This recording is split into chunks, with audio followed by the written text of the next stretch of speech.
तो आज डिस्कशन है हमारा जीरो वर्क डन। चलो जीरो वर्क डन, तो जीरो वर्क डन जो होता है तो हमारा जीरो वर्क डन का कंडीशन क्या है, तो बिल्कुल सिंपल है। पहले हम वर्क डन का फॉर्मूला लिखेंगे कि वर्क डन का क्या फॉर्मूला होता है। ठीक है, वर्क डन का जो हमारा फॉर्मूला होता है force into displacement into cos theta. ठीक है, तो force into displacement into cos theta. तो जो मेरे पास है तीन कंडीशन दिख रहा है, सुनो, फोर्स, डिस्प्लेसमेंट और क्या, कॉस थीटा, यही फॉर्मूला होता है। अब सुनो, हम बोलेंगे क्या, वर्क डन जीरो होने का तीन कंडीशन है। पहला कंडीशन है या तो फोर्स बराबर जीरो हो जाए, दूसरा कंडीशन या तो डिस्प्लेसमेंट बराबर क्या हो जाए, जीरो, और तीसरा कंडीशन कि या तो कॉस थीटा का वैल्यू कितना हो जाए, कॉस थीटा जीरो कितना होता है, एट कितना डिग्री। तो बस तीन कंडीशन है। वर्क डन जीरो तीन केस में हो सकता है, या तो फोर्स ही जीरो हो जाए, फोर्स ही ना लगे तो बोलेंगे कि वर्क डन जीरो है, या तो डिस्प्लेसमेंट जीरो हो जाए, नहीं तो कॉस थीटा का वैल्यू जीरो, यानी कि फोर्स और डिस्प्लेसमेंट के बीच का एंगल कितना डिग्री हो जाए, 90 डिग्री। फोर्स लग जाए इधर और बाय द वे डिस्प्लेसमेंट हो रहा है इधर और फोर्स लग रहा है ऐसे, इस तरह से कि दोनों के बीच का एंगल जो है कुछ 90 डिग्री बने। हाँ, तो तीनों को बारी बारी से पढ़ेंगे और तीनों का एक एक एग्जाम्पल लेके पढ़ेंगे कि क्या एग्जाम्पल है जीरो वर्क डन का। ठीक है, तो इसमें जो सबसे थोड़ा सा कॉन्सेप्चुअल एग्जाम्पल है, हम नीचे से चलेंगे। सबसे पहले हम पढ़ेंगे, सुनो ध्यान से, कि हाँ कॉस थीटा बराबर 0 डिग्री कब होगा। तो पहला हम लिखेंगे if angle between force vector and displacement vector is कितना डिग्री, 90 डिग्री। अगर ये वाला कंडीशन हमें कहीं पे भी मिलता है, ठीक है, सुनो, ये वाला कंडीशन हमें कहीं पे भी मिलता है तो हम बोलेंगे भैया वर्क डन कितना हो रहा है, जीरो। तो कब कब होता है, कब कब देखने के लिए मिलता है, तो देखो सबसे फेमस एग्जांपल है इसका सर्कुलर मोशन, किसी चीज का सर्कल में मोशन। तो पहला इसका एक एग्जांपल लेते हैं, a particle moving in circular orbit, a particle moving in circular orbit, या particle moving circle, a particle moving circle. अगर एक पार्टिकल सर्कल में मूव कर रहा है तो उस समय वर्क डन जीरो आता है, सेंट्रीपिटल फोर्स का वर्क डन जीरो आता है। ठीक है, तो हम पहले लिख देते हैं देन वर्क डन बाय, समझाएंगे इसको तुरंत, सेंट्रीपिटल फोर्स। अभी कोई नहीं लिखेगा, बस समझेगा।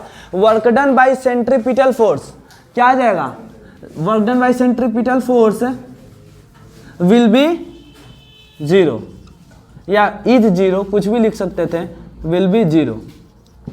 देखना क्यों होता है जीरो, बिल्कुल सिंपल है कि जैसे देखो ध्यान से कि बाय द वे हम इसी में 2-3 एग्जांपल ले लेंगे। जैसे कि यहाँ पे सबसे पहला और बेसिक एग्जांपल समझते हैं कि कोई पार्टिकल को हम बोले कि सर्कल में रिवॉल्व कर रहा है, ये पार्टिकल है इस तरह से रिवॉल्व कर रहा है सर्कल में। ठीक है, तो हमें पता है, अगर नहीं पता है, हमें तो पता ही है, तुम्हें पता है कि नहीं पता है, हमें नहीं पता है। ठीक है, तो इसीलिए बात समझो, सुनो, कि अगर कोई चीज सर्कल में घूम रहा होता है, ठीक है, तो हमें किसी भी पॉइंट पे पूछेंगे कि वेलोसिटी का क्या डायरेक्शन है, हम बोलेंगे कि इस समय वेलोसिटी का क्या डायरेक्शन है। तो वेलोसिटी का डायरेक्शन जो होता है हमेशा टेंजेंशियल होता है। यहाँ पे वेलोसिटी का डायरेक्शन कुछ ऐसा, यहाँ पे वेलोसिटी का डायरेक्शन ऐसा, और यहाँ पे वेलोसिटी का डायरेक्शन ऐसा, और यहाँ पे ऐसा। ये तो तुम जानते होगे, थोड़ा बहुत अगर जानते हो फिजिक्स तो इतना तो पता होगा। ठीक है, वेलोसिटी का डायरेक्शन ऐसा है, और यह कौन सा मोशन कर रहा है, सर्कुलर मोशन।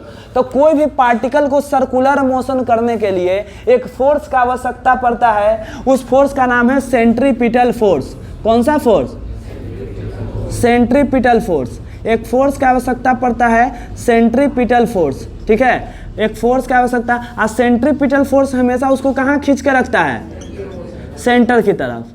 यहीं से पार्टिकल, अगर सेंट्रीपिटल फोर्स ना लगता, यहीं पे सेंट्रीपिटल फोर्स रुक जाएगा तो पार्टिकल बिल्कुल सीधा निकल जाएगा। सेंट्रीपिटल फोर्स हर पॉइंट पे उसको खींच के रखता है। ये जाना चाह रहा तो इधर, फिर ऐसे खिंचा गया, जाना चाह रहा इधर, खिंचा गया ऐसे, यानी कि सेंट्रीपिटल फोर्स। तो यहाँ पे हम बोलेंगे कि work done by centripetal force, यानी कि जो सेंट्रीपिटल फोर्स का तुम ध्यान दो, तो सेंट्रीपिटल फोर्स और डिस्प्लेसमेंट, यानी कि इसका मोशन इधर हो रहा है ना, तो वेलोसिटी सीधा है तो डिस्प्लेसमेंट भी ऊपर ही होगा। अरे बोलो, डिस्प्लेसमेंट भी ऊपर होगा कि नहीं होगा, यानी कि एंगल यहाँ पे कितना डिग्री बन रहा है, बताओ कितना डिग्री, 90 डिग्री। तो इस कंडीशन में हम बोलेंगे कि वर्क डन जो क्या है, 0। अब यहाँ पे कैसे कैसे कहाँ कहाँ हमें सर्कुलर मोशन देखने को मिलता है। तो सैटेलाइट जो घूमता है अर्थ के ऑर्बिट में, सैटेलाइट अर्थ के ऑर्बिट में घूमता है। ऑर्बिटल वेलोसिटी पढ़े थे कि कोई चीज को ऑर्बिटल वेलोसिटी से फेंकते हैं तो वो अर्थ के चारों तरफ क्या करता है, सुनो, अरे पढ़े थे ना कि अर्थ से, अगर सुनो अर्थ से किसी भी चीज को लॉन्च करते हैं कितना के वेलोसिटी से, हाँ 8 पॉइंट लगभग अप्रॉक्स 8 किलोमीटर पर सेकेंड। अगर ऐसे सुनो, अगर हम इसको 8 किलोमीटर पर सेकेंड से लॉन्च करते हैं तो यह कैसा ऑर्बिट में घूमने लगता है, सर्कुलर ऑर्बिट में। इतना तो पता है ना, हाँ। तो वही बात है। तो यहाँ पे सैटेलाइट का वर्क डन जो होगा वह कितना होगा, 0। सैटेलाइट का किस फोर्स के द्वारा वर्क डन, सेंट्रीपिटल फोर्स के द्वारा, ठीक है। हाँ बोलो।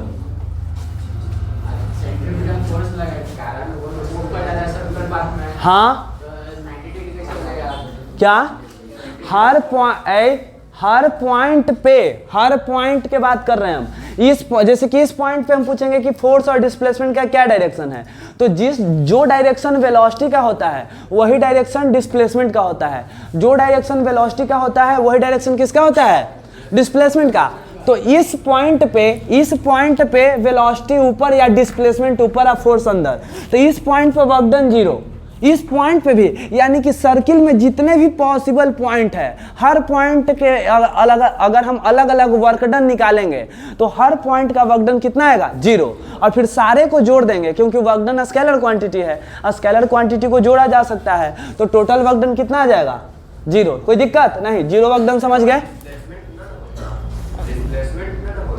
यहाँ पे डिस्प्लेसमेंट नहीं हो रहा है, कोई दिक्कत नहीं है, मतलब कि डिस्प्लेसमेंट पार्टिकल का नहीं हो रहा है, लेकिन डिस्प्लेसमेंट जो है हम इंस्टेंट का बात कर रहे हैं, एक कोई पर्टिकुलर इंस्टेंट का, ठीक है। जैसे कि डिस्प्लेसमेंट नहीं हो रहा है, चलो तुम्हारा बात सही है, लेकिन इंस्टेंट, अगर इस इंस्टेंट का बात करें ना तो छोटा सा डिस्प्लेसमेंट होता है, वो जाना चाहता है ऊपर, लेकिन उसी समय सेंट्रीपिटल फोर्स खींच लेता है। अगर तुम अंदर की कहानी देखो तो ऐसा होता है, देखो ऐसा पार्टिकल जो है ना जाना चाह रहा है ऊपर, लेकिन सेंट्रीपिटल फोर्स खींच लिया। इस पॉइंट पे पार्टिकल जाना चाह रहा है टेंजेंशियल डायरेक्शन में, डिस्प्लेसमेंट करना चाह रहा है और थोड़ा सा होता भी है, लेकिन सेंट्रीपिटल फोर्स उसको क्या कर लेता है, खींच लेता है। हाँ भले ही हमें दिखता नहीं है कि डिस्प्लेसमेंट ना हो रहा है, ठीक है, लेकिन एक्चुअल में हर पॉइंट की बात करते हैं, ठीक है। तो बेसिकली सर्कल में सेंट्रीपिटल फोर्स का वर्क डन क्या आता है, 0, ठीक है, सिंपल सा बात था। हाँ, और यहाँ पे दूसरा अगर एग्जाम्पल की बात करें, सुनो दूसरा एग्जाम्पल की बात करें तो यहाँ पे अगर एक जो कोई आदमी है अपने सर पे कुछ भारी भरकम लोड लिए हुए है, ठीक है।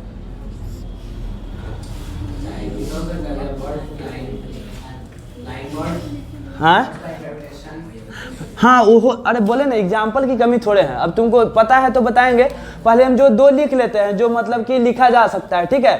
तो देखो दूसरा एग्जाम्पल पे बात करेंगे। अगर ये आदमी कुछ सुनो, आदमी एक बक्से को लिए हुए है और इस बक्सा का कुछ ना कुछ मास होगा, ठीक है। तो आदमी क्या कर रहा है, सुनना, बक्सा का कुछ ना कुछ मास है, तो बक्सा का मास है तो इसका कुछ वेट लग रहा होगा नीचे की तरफ। तो आदमी क्या करेगा, इस वेट को उठाए हुए है, यानी कि जितना बक्सा नीचे अपना वजन लगा रहा है आदमी भी उतना ही ऊपर फोर्स लगाए हुए है।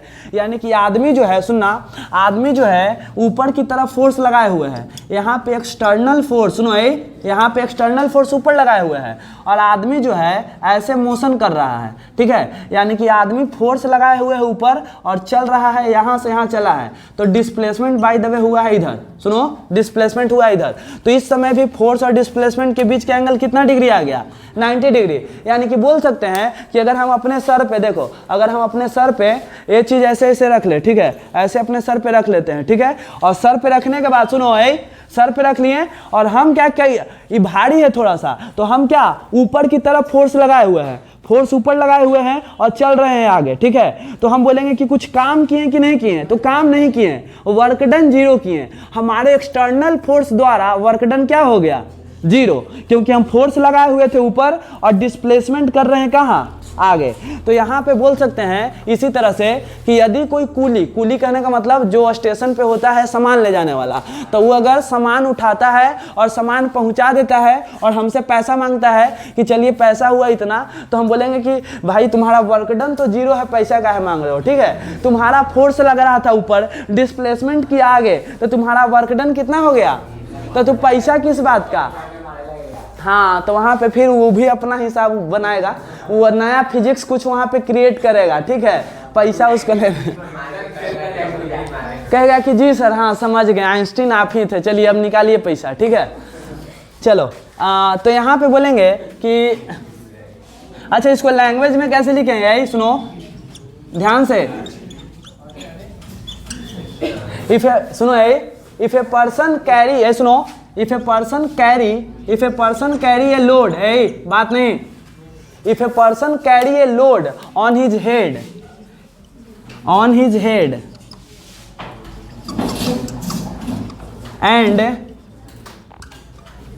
and move on a straight road, या स्ट्रेट पाथ,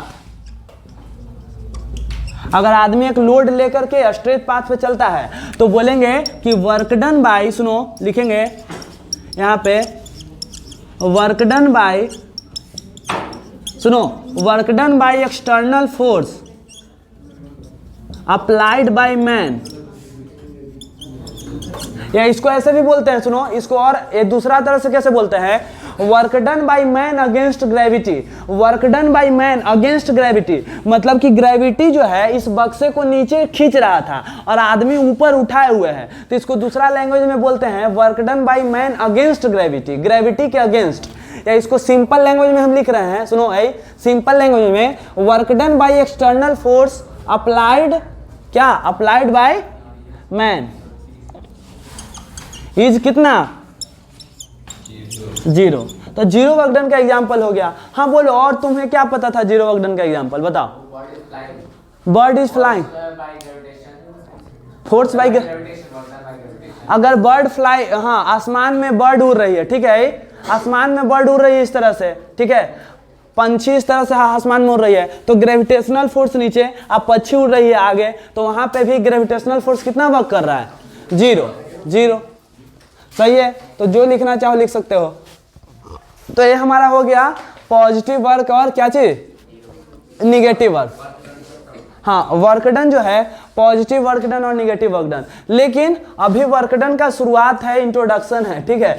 अभी हम पढ़ेंगे कि अब जो बात है, थोड़ा बहुत इंटरेस्टिंग बात आएगा, सुनो थोड़ा बहुत इंटरेस्टिंग बात क्या आएगा, सुनना ध्यान से, बात समझो, विद्या बात नहीं, सुनो,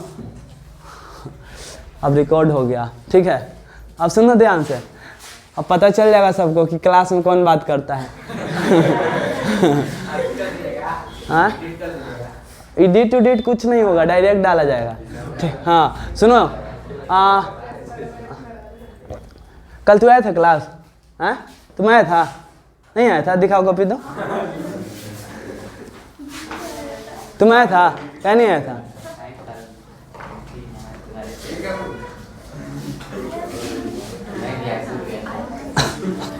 अभी बुला के क्वेश्चन पूछते तुमसे, ठीक है। किसे, रोहन से पूछे, रुको सुनो ध्यान से, अब आगे बात करते हैं, सुनना क्या चीज का, कि ये जो हमारा फॉर्मेलिटी है ये तो निभा ही नहीं थे, unit and dimension of work done, ये तो छूट ही गया था, यूनिट एंड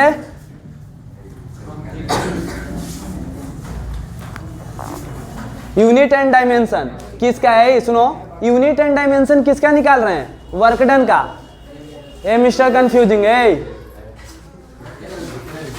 तुम कल क्लास आए थे, हाँ मिस्टर कंफ्यूजिंग को बोल रहे हैं, हाँ आए थे कि नहीं आए थे,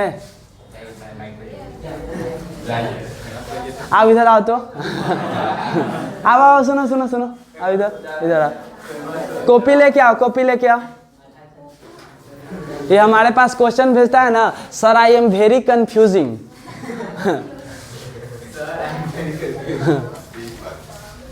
कॉपी दिखाओ, कल के क्लास का कॉपी दिखाओ, कल क्या पढ़े थे।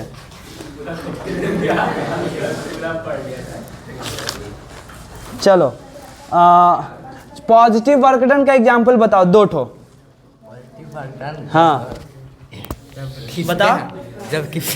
जब किसी वस्तु को खींचते हैं अपनी ओर, और जब किसी वस्तु को अपनी ओर खींचते हैं, किसी वस्तु को अपनी ओर खींचते हैं, हाँ तो ढकेल के, हाँ। जैसे कि कचरा का डब्बा, हाँ तो वो पॉजिटिव वर्क डन होता है। तो किस फोर्स के कारण पॉजिटिव वर्क डन हुआ? एक्सटर्नल फोर्स के कारण कि ग्रेविटेशनल फोर्स के कारण? हाँ चलो ठीक है, दूसरा बताओ। दूसरा मतलब दूसरा एग्जाम्पल।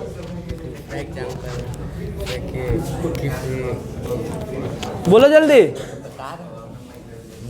मतलब कि गाड़ी को ढकेल कर ले जा रहे हैं, हाँ तो पॉजिटिव वर्क डन। गाड़ी को तो वही हो गया, घुमा फिरा के एक ही बात कर रहा है। जा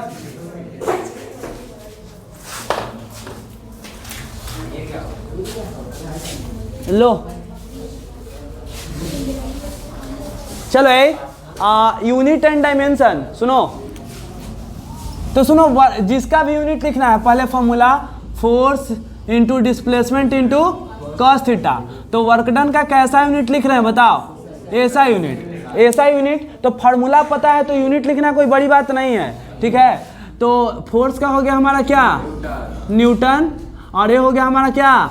मीटर, न्यूटन मीटर। और कॉस थीटा का कोई यूनिट नहीं होता है, ट्रिग्नोमेट्री रेशियो का कोई यूनिट नहीं होता है। तो यहाँ पे हमारा हो गया न्यूटन इंटू मीटर। इसको हम लिख सकते हैं ऐसे, newton into metre, newton into metre. हाँ, और सभी को पता है कि न्यूटन को लिखते हैं केजी मीटर पर सेकेंड स्क्वायर, केजी मीटर पर सेकेंड स्क्वायर। और यहाँ पे एक और क्या है? मीटर। तो एक और यूनिट यहाँ पे बन गया। और यही होता है ना न्यूटन का, केजी मीटर पर सेकेंड स्क्वायर, और यहाँ पे मीटर। तो केजी इंटू मीटर स्क्वायर बटा सेकेंड स्क्वायर। तो दोनों यूनिट होता है, ये भी है और ये भी है, दोनों ध्यान रखेंगे। दोनों कैसे? तो और क्या, बोथ ऑफ दिस नहीं मारेंगे तो, क्योंकि वही है तो, ठीक है। तो कंफ्यूजिंग करने के लिए यहाँ पे इस तरह से क्वेश्चन पूछेगा, ठीक है, कंफ्यूज करने के लिए। तो यहाँ पे वर्क डन का सीजीएस यूनिट, सीजीएस यूनिट क्या हो जाएगा? अच्छा, अरे इसी को तो जूल बोलते हैं, ये तो लिखे ही नहीं। इसी को क्या बोलते हैं? इसी को बोलते हैं जूल, या इसी को बोल सकते हैं जूल। हाँ, जे छोटा, साइंटिस्ट के नाम पे जो आया है। अब वर्क डन का यूनिट भी जूल होता है। वर्क डन, क्योंकि जो वर्क डन होता है, सुनो जो वर्क डन होता है तो वर्क डन करने में एनर्जी ही तो लगता है, कितना एनर्जी लगा, ठीक है। तो सुनो आगे हमारा कि वर्क डन का यूनिट जूल होता है, और न्यूटन इंटू मीटर को जूल कहते हैं, या केजी मीटर स्क्वायर पर सेकेंड स्क्वायर को जूल कहते हैं, कोई दिक्कत नहीं। हाँ, तो यानी अब बात करते हैं आगे वर्क डन का कैसा यूनिट का? सीजीएस यूनिट का। तो सीजीएस यूनिट हमारा हो जाएगा क्या? Dyne into centimetre. यहाँ पे हो जाएगा, चलो फटाफट आवाज आना चाहिए, डाइन इंटू सेंटीमीटर। चलो डाइन इंटू सेंटीमीटर, इसको लिख सकते हैं, इसको ऐसे ही लिखते हैं डाइन इंटू सेंटीमीटर। और डाइन इंटू सेंटीमीटर को ही क्या बोलते हैं? आर्ग बोलते हैं। डाइन इंटू सेंटीमीटर को क्या बोलते हैं? आर्ग बोलते हैं। चलो बहुत अच्छा। और जैसे कि न्यूटन को केजी मीटर स्क्वायर पर सेकेंड स्क्वायर, तो क्या बोलेंगे? बताओ रोहन, बताओ। तो ग्राम सेंटीमीटर स्क्वायर पर सेकेंड स्क्वायर, ठीक है।